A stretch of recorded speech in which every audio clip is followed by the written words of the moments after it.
Hello and welcome back to the podcast series Utility Cloud Guide powered by Bynry. As cloud security has been a major cause of concern for utility industry, in this episode we are looking forward to discussing what risks are evolved in cloud adoption for utilities from cybersecurity point of view. Today on show we have two guests, Mr. Kaiser Siyit, a cybersecurity expert, and a Devesh Sinha, a senior consultant at Langan Engineering and Environment Services. Mr. Kaiser plays a key role in maintaining high security standard of data and access at water utility. He has been the forefront to pivot and adopt latest technology to protect utility cleaning facilities for healthy and clean waterways. He will share with us today his approach to building a safe space for utilities to operate and his thought on the current transformation happening in the industry and how best utilities can adapt to it. Our second guest, Devesh Sinha, has extensive experience in team leadership, business process development and optimization. He specializes in helping utilities with rapid growth or a market change by strategically understanding the business imperatives and implement effective process for continuous growth.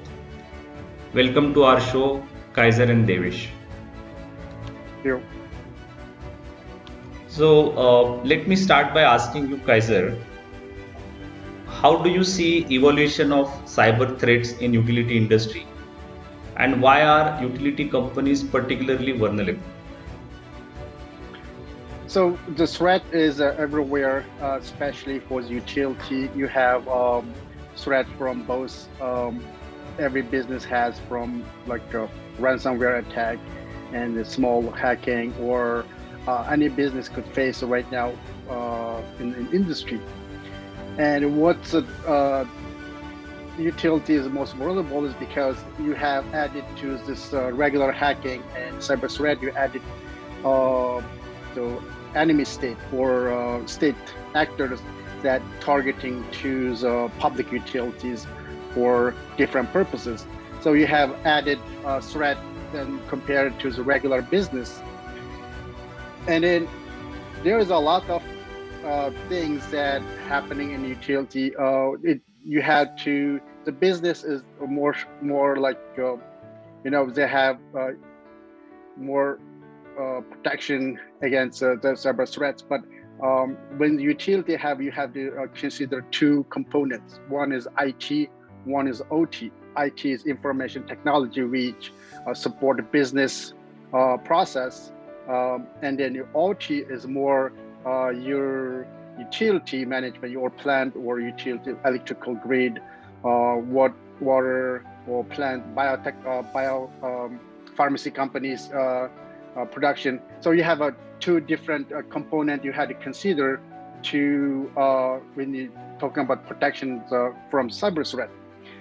So IT is compared to OT is much simpler. You have a business operation, and then IT is the life cycle is shorter. Like you have upgrading servers 3 to 5 years, and then you have more cyber tools to protect the system. But OT is a little bit, it's different because your life cycle is longer. Some of the component life stays like 20, 30 years without updating. And then it's a vertical market, so you don't have much application or protection to protect those environments. And another big, from Siemens and Verizon report, they have a report online, people can check it out.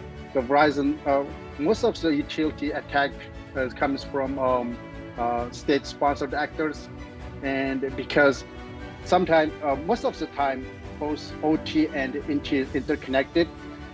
There is some, you'd have to have a gap between two systems, and that is kind of access point to your OT cyber threat. So, and you have your business side, you have more fault tolerance to the attack. And because if your server is attacked, you have incident response team to replace it or recover that server. But in the utility on the OT side, you have fixed equipment, and it's very hard to replace if the attack's broken or something happened to that devices. It's very hard to replace or fix it. So in conclusion, on the first question is OT is more complicated to protect because it's of course life cycle and then tools and then resources available to protect those resources. Thank you, Kaiser. I get that. Thank you very much. Second question, Devesh, it's for you. So, do you think the cloud security concerns around the cybersecurity is the reason behind slow adoption of cloud by small and mid-sized utilities? Yes, Nilesh, there is a lack of understanding of security in the cloud that we see commonly in the industry here.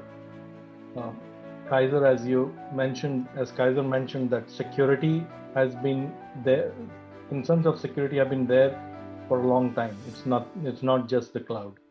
So as Kaiser talked about IT, OT, and all, that we have to have confidentiality, integrity, and availability of information to everyone. So if we look at those, we see there's lack of awareness. One of which the biggest thing is visibility and control. Once we push something on the cloud, we have that concern that we will not have visibility into the practices, in the processes for maintaining this information securely. Controls, the traditional approach of security was, and Kaiser could attest to it, that as long as all the environment is on my premise, I could lock it down with a deny all rule. The world is changing, and there are the advantage of going to cloud is that you have the awareness of a community of developers and security providers who have been working on this for a while. So it's not just me and my security team looking at it. So those, we can take advantage of that. So where I see risk, I see the opportunity of how to make good practices, make us be aware of the risk that we are taking and the opportunity available, have a good readiness plan for all this, and look at security monitoring and what are best practices to make it happen. So having a solution which is a cloud-based solution and has good security practices might bring us to understand best practices in our utilities and bring them forth for having secure operations. What are the cloud securities pre and post migration, and what are you see on the ground at various utilities you worked today, Kaiser? So there risk is always there, regardless you're on premise or cloud. There is a comments like a false conception that cloud is much secure than the on-premise, but it's not true. You might have, it's just you're delegating your risk to the cloud service provider. You might have a protection on level 2 or level 3, but your application is still, the cloud provider doesn't really responsible for your application, your server security. So even you moving to the cloud, you still have a risk and level 4 and up. Your application has to be patched, your server has to be patched, and your data has to be protected, you encrypt it. There's a lot of risks. Of course, cloud has own risks, like identity management is a big risk, because your identity management is a key to your cloud service, because that's the only way you connect all the services. If your master account is compromised, you basically your whole infrastructure is compromised. So that's one of the risks. And then you don't have any visibility underlaying of the infrastructure. There's sometimes your data might be shared on the same server underlying structure. It might be there's a anything could happen, right? You might be sharing some memory, maybe some buffer overflow happens, and you might affect your data as well. So those need to be considered when you migrate to the cloud. And then, so another concern is because of some of utility lack of resources, lack of skilled people to understand the migration, and then because of its complication of the cloud structure, it's not just moving everything and then forget it. You have to know how cloud works, and you have some technical skills and the staff to maintain both your data availability, confidentiality, and integrity of those data. So you have both responsibility, both on-premise and on the cloud, but risk is not going to be reduced just moving to the cloud. So you have some vigilance and due diligence to protect your data even before you moving to cloud. Do your homework, make sure this is right for your company, and if once you decided you move to cloud, and then once move to cloud, you had to take all this preventive measure to reduce the risk. That will help the company. So right now, a lot of utilities, some of utilities did migrate some of the resources to the cloud, like a non-essential, like an IT part of the operation, like billing, customer service, some databases, those kind of like a business. But OT has not, I haven't seen much trend from moving OT to the cloud because of the nature of the system is physically binded to physicality of the infrastructure. So that might change in the future, but there's some solution cloud providers giving some options to move those data to the cloud as well, but we'll see. But as I said, you had to be consider, evaluate your business goals, business vision, and then create a risk register, make sure this risk you can, how much risk you can transfer to the cloud, how much risk you can accept, and then makes a good decision according to your business goals. Thank you. Got that, guys. Thank you. So coming back to Devesh, so how utilities can build resilience and protect themselves from cyber attacks and manage their cybersecurity in a much better way, considering the small and mid-sized utilities where the cloud make a lot of sense for them. So how can they do this? Yeah, Nilesh. So we have gone through this in the last few years, and building on the discussion we have had till now. Few things. First is cloud security has to be thought through very closely. The first part is when you're selecting a cloud solution provider, perform all the due diligence. What is our biggest concern, as we mentioned earlier, is control and our data. So as Kaiser mentioned, and that if we look at most of the breaches in the last year, 75% were external breaches, 28% were internal breaches in the security part. What kind of data was compromised? Credentials were 41% was about credentials being compromised, and there were other options. So if you look at this, first is to make sure you have the right due diligence of selecting the solution provider. There are frameworks available. As we have worked closely, we have seen there are frameworks available. NIST already provides framework, and you can follow those. If you have this mindset that security is not something which is a project, it's a process. So we have to continuously identify threats, protect important data and critical data, detect these threats, respond and recover. If we think this way, we are looking at true resilience. Resilience doesn't mean always having the best condition in place, but being ready to continue operations even when a threat arises. There are a lot of zero-day attacks.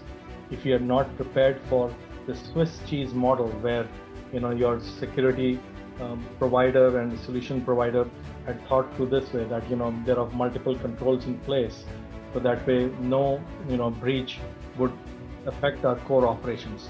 Those are things to be thought through. So the way we break it, perform good due diligence, do a lot of planning, and then as you move forward, think about the data that you are providing to the solution provider and within to anyone in the organization. There should be good classification of data, good monitoring of that data, so that way confidentiality is maintained.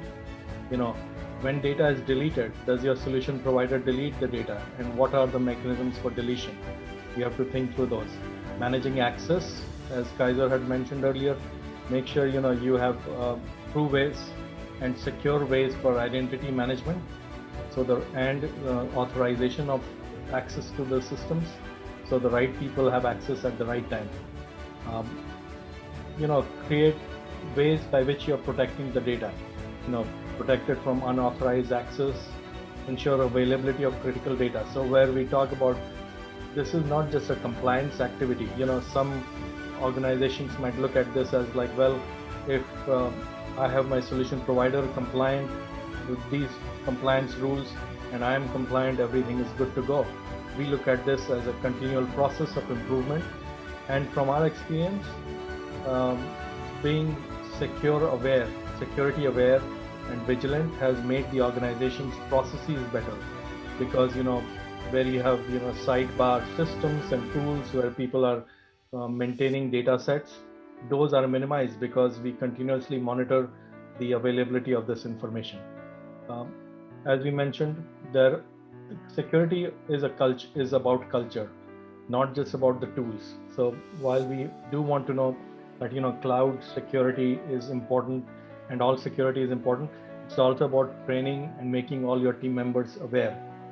Phishing attack is one common thing, right? If you have you're only as secure as your weakest link. So make sure everyone, understanding the security is a part of your culture. And those are things we should ask when we are looking for a solution provider. What is their culture towards security? So that way our information is well managed. And never say, most critical, monitor and defend. Always monitor. There should be tracking and monitoring of who's accessing, what is happening to our data sets, both on cloud and on premise. So these are some of the things we are looking at, organizations should be implementing, so that way, they have the full life cycle of the data they are managing. Our viewpoint is, utilities maintain big assets, infrastructure to operate and provide services to their customers. Look at information and data as a strategic asset, and make sure you have kept everything around it equally secure with perimeter defense and all defense controls, as well as maintain and operate what is around that data set equally in equal pristine approaches. So that is how we see organizations can protect themselves and move forward to help their customers. Got that, Devesh. Can I make some addition to the Devesh's comment? Yes, please. Yes, please. So from what we see from some of the reports, that majority of the attack is financial based to financial gain. You see ransomware attack recent to encrypt your data and they get ransom from you, and a lot of some of the municipality businesses has been victim of those attacks. What's special about utility is that addition to that attack, you have a state-sponsored enemy state attacking to your public utility to disrupt your public people's life. So that kind of it is very urgent, also important to protect public utility, take extreme action to protect those utility. As Devesh mentioned that, where do we start? So adapting a framework that fit to your organization, to fit your business as a first start. It gives you step-by-step guidelines to make gap analysis of what you have, what service you have, all these assets. Asset doesn't mean just computer. Asset means from software, services, your people, anything that anything that has to do with your business. Once you so you have a good visibility of your enterprise infrastructure, and then from there you have to find out your skill set. Is this do we have a skill set? Do we have enough resources to protect those resources? And then I know sometimes it's very complicated. Make it simple. Make it simpler to manage your system, because the more complicated, you have a more complicated solution. So if it can to simplify your infrastructure, and also keep up with modern development, technology. I know some of the OT is very old. To find a way to seek for new technology developed to replace those older systems to more resilient, more resistant to attacks. And then you have to have a incident response plan. If something happened, what you're going to do to recover it and restore the services. So all this is mentioned in any framework. They may have a tailored to different industries, but you have to find good resources. If you don't have resources in-house, there's a lot of resources. You can outsource those resource expertise, and they can help those organizations to build a plan and implement those plans and protect the environment and your infrastructure. Thank you. Got that, Kaiser. So this is very insightful, Devesh and Kaiser. I hope the insights and the best practices you have shared, which are holistic in nature, and as Devesh you also mentioned, security is a culture and not a project. I think that makes a lot of sense, and I hope this podcast will help small and mid-sized utilities to look at how they can what best way they can adopt these security related practices, and it will help them. So I again thank you, both of you, for sharing your views, and I look forward to how we can help small and mid-sized utilities to reduce the cyber attacks.